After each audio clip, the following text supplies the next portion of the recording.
Streaming on Disney Plus today is the animated movie Diary of a Wimpy Kid, Rodrick Rules, and here's my review.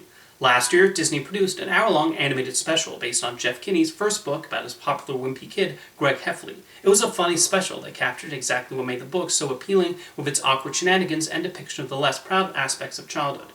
The plan appears to be to continue adapting the other books. Despite a slightly longer runtime than its predecessor, Rodrick Rules does not pack nearly as many amusing lines and feels stretched out. The movie is not without its moments, but never rises into anything special. One of the strengths of these animated adaptations does come from the animation style. The artists have nicely brought Kinney's distinct designs to computer animation, and there is a charm to how simple the characters look. They look exactly like they leapt out of the pages of the books, and the movements are also cleverly devised by the animators. Part of what makes the Diary of a Wimpy Kid book so appealing is how well they capture those moments from our childhood we look back on and wince with embarrassment. There's a bit of that here, but most of the focus is on Greg dealing with his brother Rodrick. There are a few amusing moments related to his rules, but the film otherwise does not register more than mere chuckles.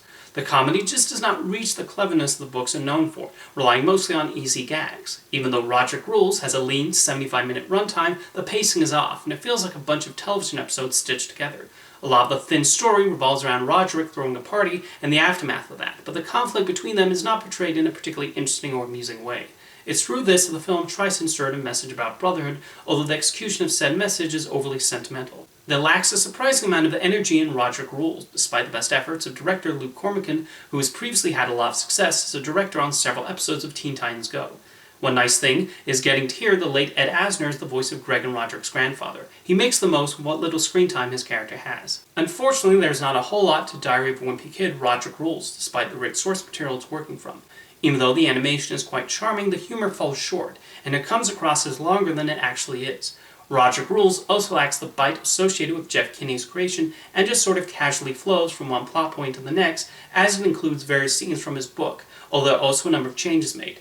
It's neat that Kinney is using these animated streaming releases to expand on his books, and if the third Wimpy Kid book, The Last Straw, is the next one to receive this treatment, hopefully that can provide a more memorable experience.